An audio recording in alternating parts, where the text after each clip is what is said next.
Hi there! Here we turn psychology books into clear, thoughtful audio journeys so you can understand the mind one idea at a time. Feel free to subscribe for more. Let's dive in together. What if the only thing humanity has spent centuries fighting for, freedom, is actually the thing that terrifies us the most? In 1941, a psychoanalyst named Erich Fromm wrote a book called Escape from Freedom, and he dropped a massive truth bomb on modern society. We don't actually want to be free because being truly free is exhausting, lonely, and terrifying. Today, we are breaking down Fromm's masterpiece and looking at how we desperately try to escape our own independence. To understand Fromm, you have to understand the difference between freedom from and freedom to. Over the last few hundred years, we achieved freedom from. We broke away from kings, dictators, and strict religious dogmas. We are no longer told exactly who to be or what job we have to do. But Fromm points out the dark side of this. When you are no longer tied down by the rules of the tribe, you are alone. You are isolated. The universe doesn't care about you. This creates a crushing, unbearable psychological anxiety. We got freedom from, but we never figured out freedom to, how to exist as a joyful, spontaneous, independent individuals. So, because this isolation is unbearable, Fromm says we develop coping mechanisms. We willingly give up our freedom to feel safe again. He outlines 3 main mechanisms of escape. Number 1 is authoritarianism. This is the sadomasochistic escape. We either want to submit to a higher power, a dictator, a strict boss, a dogmatic belief system, so we don't have to make decisions anymore. Or we want to dominate others, to feel powerful. Either way, we lose our individuality by fusing ourselves with something or someone else. Number 2 is destructiveness. If the world feels overwhelming and uncontrollable, a person might try to destroy it. Fromm argues that when a person is blocked from living a fulfilling, expressive life, that trapped energy turns into pure destructive aggression against the outside world. And the last one, number 3, and this is the one that probably applies to you and me, is Automaton Conformity. This is the modern escape. We don't bow to a dictator, we bow to the crowd.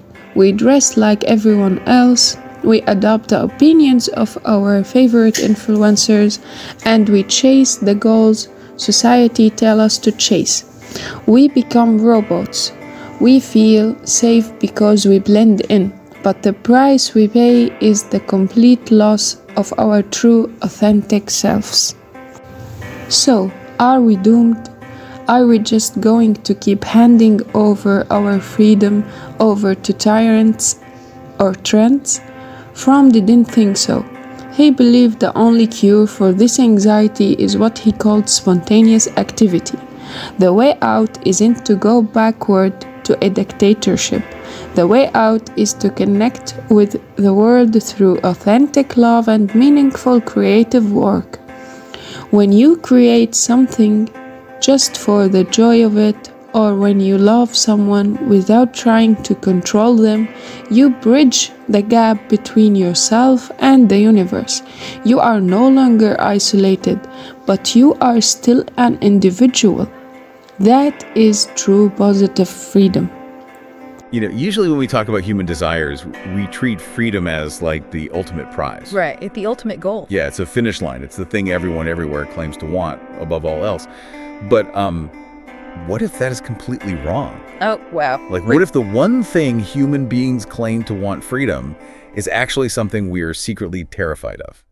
Well, I mean, it makes sense if you think about it. When the chains actually come off, we are basically left standing in this vast open field, completely exposed. Right. And that exposure, that sheer isolation, is just profoundly terrifying. If you look at human evolution as we severed our primary ties to nature, to rigid social structures, to the overarching authority of the church, we gained independence. Which is what we call freedom from external control, right? Exactly. But in doing so, we became isolated. We became these single atoms in a massive, indifferent universe. And that realization generates an almost unbearable anxiety. And well, that is the central tension we are exploring today in this deep dive into Erich Fromm's Escape from Freedom. Yeah, it's such a foundational text. It really is. And for those of you listening, we already know the theoretical difference between negative freedom, which is just the removal of restrictions, and positive freedom, which is realizing your true self. Right. But today, we are tearing into the historical receipts. We want to see the specific sociological proof Fromm brings to the table. Because to really grasp why being a free individual feels like, dragging a boulder up a hill, we have to look at what human psychology looked like before the boulder even existed. Which means we have to go back to the Middle Ages. Right. And modern rationalism tends to look back at the Middle Ages as this dark period of total subjugation. Sure, yeah. While romanticists, idealize it as an era of absolute human solidarity. But the reality, psychologically speaking, is defined by a complete absence of individual freedom. Because a person in medieval society was entirely chained to their role, right? Absolutely. You didn't just work as a peasant or an artisan, you were a peasant or an artisan. Right, there was zero separation between your identity and your economic function. The individual as a standalone concept simply did not exist yet. You were identical with your role. There was virtually no chance to move socially, and rarely geographically. I mean, even the minutiae of daily life were strictly regulated. Yeah. Like the law dictated what fabrics you were permitted to wear. Right, and guilds regulated the exact price an artisan could legally charge. They even dictated the specific step-by-step methods you had to use to, craft a chair or a pair of shoes. Which on paper, to a modern mind, that sounds completely suffocating. Oh, completely. But when you look at the psychological reality of that system, it's kind of like being a young child in a very strict but very loving household. Oh, that's a great way to put it. Like, you don't get to pick what's for dinner. Yeah. I don't choose your bedtime. You are bound by the absolute rules of the house. Right. But in exchange for having zero freedom, you are completely shielded from existential dread. You never lie awake at night wondering where you belong, or if you're loved, or what your ultimate purpose is. The structure just provides the answer before you even know how to ask the question. The psychological security there is absolute. Because you were rooted in this overarching system, life had a very clear, unquestionable meaning. There was no room for existential doubt. None. People simply did not suffer from what Fromm calls moral aloneness. The universe was limited and transparent. The earth was the center of everything. Right. The church offered a clear, unconditional mechanism for forgiveness, and your place in that grand design was just totally fixed. Fromm actually cites the historian Jacob Burckhardt, who captured this perfectly. Oh yeah, I remember this quote. Yeah, he observed that in the Middle Ages, human consciousness lay dreaming or half awake beneath a common veil. That is incredible imagery, a veil woven of faith and illusion. And underneath it, you were only conscious of yourself through a general category. You understood yourself exclusively through your race, your family, or your guild. So the burden of forging an independent self just wasn't on your shoulders at all. Exactly. You had total security, but at the cost of true self-realization. But of course, that dream state couldn't last. Yeah. The timeline moves forward, and early capitalism starts creeping in. Right, things start to crack. A new moneyed class begins to fracture that rigid medieval structure. Suddenly, capital, individual initiative, and fierce cutthroat competition start to dictate survival. The old collaborative guild system just breaks down. And this is the inflection point, isn't it? The individual is ripped out from under that veil and left totally isolated. You have to swim or sink entirely on your own merits. Which generates pure economic panic, specifically for the urban middle class. And what is so fascinating here is how that economic panic disguises itself as a religious revolution. Okay, this is where the psychological reading of history becomes indispensable. We're talking about the theological shift of the Reformation, right? Lutheranism and Calvinism. Yes, exactly. Fromm argues it wasn't just a debate over scripture, it was an expression of and an answer to the terrified psychological state of this newly isolated urban middle class. Okay, I have to step in here, though, because this feels really counterintuitive. How so? Well, the Reformation is historically taught as a massive win for individual freedom. It broke the authoritarian monopoly of the Catholic Church. True. It translated the Bible into common languages. It theoretically gave religion back to the individual, so you didn't need a priest as a middleman to talk to God. Right. So how does a movement that empowers the individual make us feel utterly powerless? It's a great question. It did free man from the external institutional authority of the church, but we really have to look closely at the socioeconomic reality of the people who most eagerly adopted these new doctrines. The urban middle class. Exactly. Economically, the artisans and small merchants were feeling completely threatened by new capitalistic monopolies. The comforting guild system was dead. So they were losing their traditional security.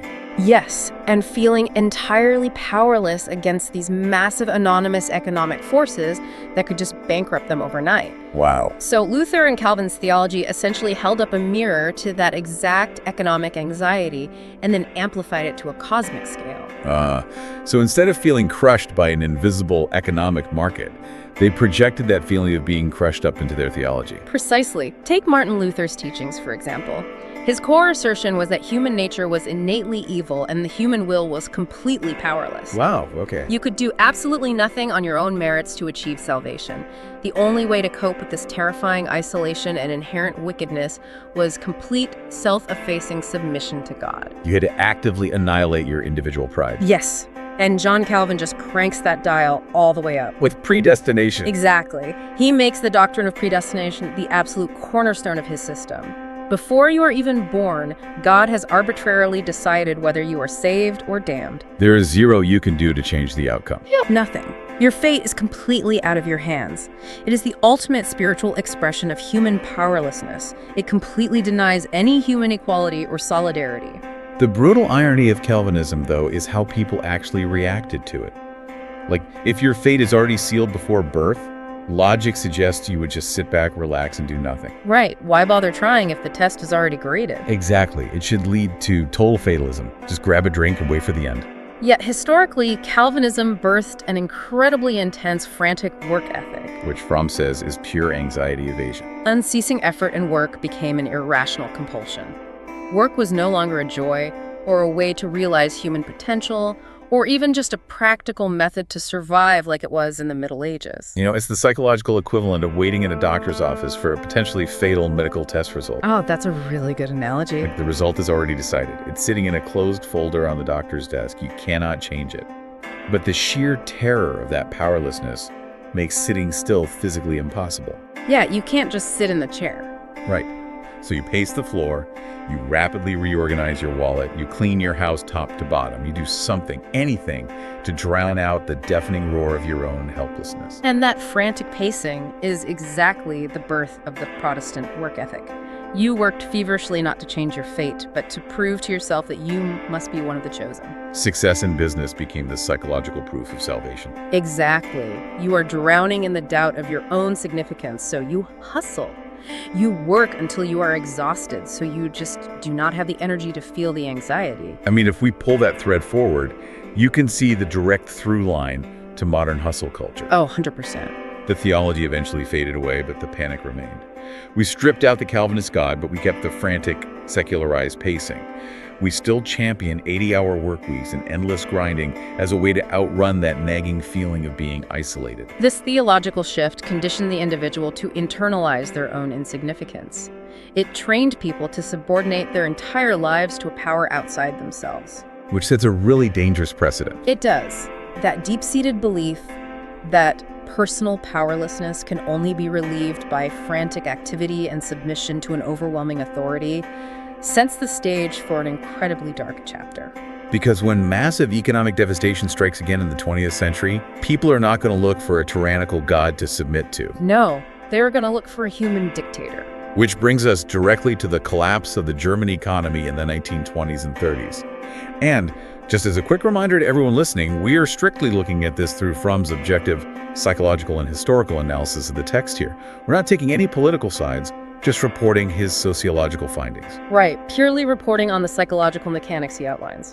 So to understand the rise of fascism, we have to look at the specific psychological profile of the lower middle class in Germany at that time. The small shopkeepers, the artisans, white-collar workers. Exactly. After World War I, this specific group experienced a devastating psychological shock. They lost their, what Fromm calls their magic helpers. The monarchy, right? Yeah, the monarchy collapsed, which they had heavily identified with for stability and prestige. The state was defeated. Even the traditional authority of the family patriarch was fractured because the older generation utterly failed to navigate the post-war chaos. And then you add the hyperinflation of 1923 on top of that. Devastating. Because this was a class that prided itself on thrift. They did the quote-unquote right thing according to the rules of society. They saved their money, and the inflation virtually wiped out the savings of an entire generation overnight. And while they were economically free-falling, the social prestige of the working class was actually rising following the revolution of 1918. Ah, so the lower middle class finds themselves brutally squeezed in a vice. Exactly. They are being crushed from above by powerful, unfeeling industrial monopolies, and they are terrified of the rising, organizing working class below them. They lost their money, their stability, and crucially, they lost the one psychological crutch they used to rely on, having a lower class to look down upon. Right. And out of this cocktail of utter powerlessness, panic, and deep social frustration, a specific psychological coping mechanism emerges. The authoritarian character. Or more clinically, the sadomasochistic character. And this character structure is driven by two simultaneous contradictory urges that exist within the exact same person, right? To alleviate their unbearable anxieties. Yes. First is the masochistic drive. The overwhelming desire to take their weakened, isolated, terrified self and submerge it entirely into a massive, overwhelmingly strong outside power. Whether that power is called fate, nature, or a supreme leader, the goal is to just disappear into it. Be absorbed, yeah. So you no longer have to bear the burden of being a vulnerable, separate individual. But human beings cannot survive on total, pure submission. It crushes the ego too much. Right. They need to feel powerful somewhere to balance the scales. Right. So if you are actively submitting your will to a dictator above you, where does that demand for power go? It punches down. Which is the sadistic drive, the absolute necessity to exert total control and destructive power over those who are utterly helpless. Minorities, weaker nations, political opponents. Exactly. Crushing a weaker group psychologically soothes the burning anxiety of the sadistic character because it provides a fleeting, artificial sense of ultimate strength. By destroying the independence of someone else, they temporarily silence their own feelings of profound impotence. Fromm points out how explicit this is in his analysis of Adolf Hitler's Mein Kampf. It is almost shockingly explicit. Right, he literally writes that the masses are like a woman who prefers to submit to a strong man. Yes, and then in the same breath, he repeatedly emphasizes his own total blind submission to providence and necessity. So he presents himself as the ultimate strongman to the masses, but proudly masochistic to fate. Exactly. Nazism wasn't just a set of political policies. It was a psychological escape hatch, custom-built for a socioeconomically devastated class. It resurrected their shattered self-esteem by offering them a colossal power to disappear into and a helpless group to destroy. It completely weaponized their isolation. The ideology was simply the container that perfectly fit the raging psychological needs of a society that could no longer bear the burden of its own economic and social freedom. Yeah. When we look at history through that lens, the immediate reaction is sheer relief. Like, phew, the democratic world defeated fascism. We protected the free individual. Right. We do not have to pledge our entire existence to a dictator. The threat is neutralized. But the brutal irony here is that modern democratic society simply invented a much more subtle, insidious escape hatch. Yeah, what Fromm calls automaton conformity. Okay, I can hear the pushback from the listener already. Like, how can we be escaping freedom? We live in a democracy. We aren't submitting to dictators. We have unlimited choices in careers and lifestyles. Well, we have successfully achieved freedom from external authorities.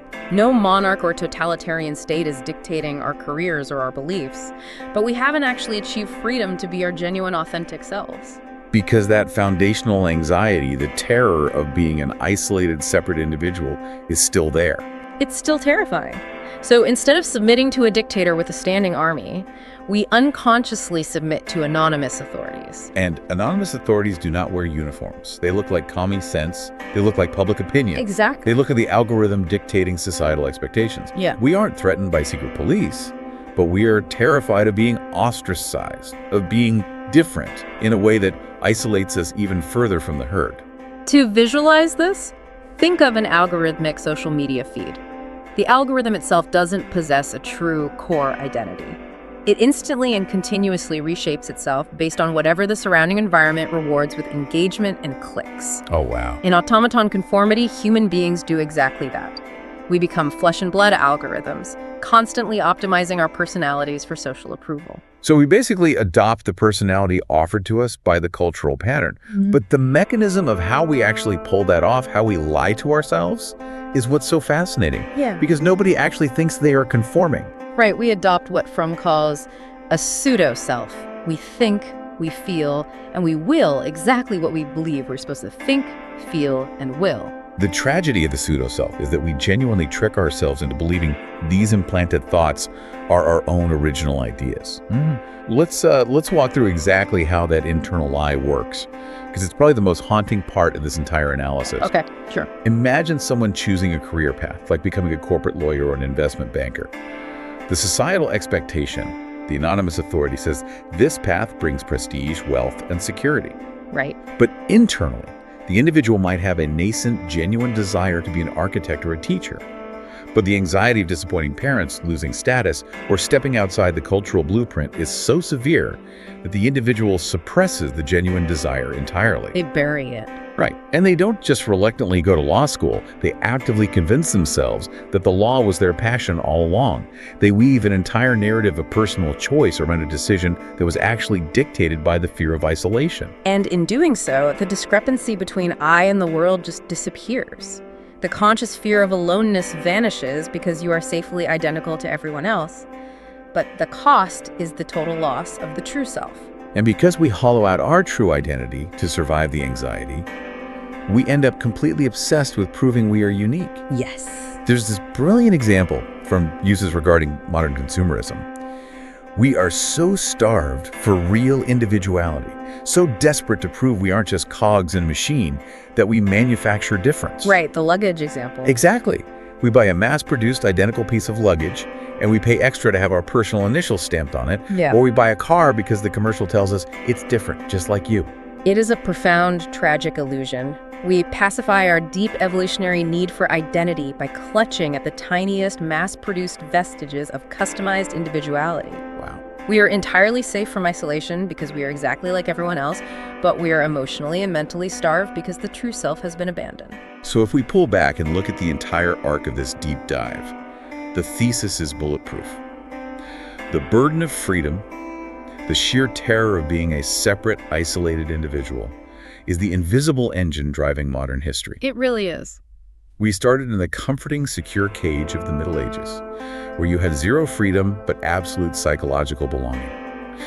Then, early capitalism isolated us, and the panicked, frantic workaholism of the Reformation told us we were inherently powerless. Which then metastasized. Right, that untreated isolation metastasized into the dark, sadomasochistic submission of 1930s Germany. And finally, it evolved into the smiling, algorithmic conformity of the modern consumer. The diagnosis is bleak, I know, but the prognosis does not have to be. Right, there is a way out. Yes. Fromm offers a path forward, which he calls positive freedom. We do not have to submit to dictators, and we do not have to conform to the anonymous authority of public opinion. Okay, so how do we achieve it? We can overcome our isolation not by destroying our individuality, but through the spontaneous, genuine expression of love and productive work. We can unite with the world while maintaining our integrity.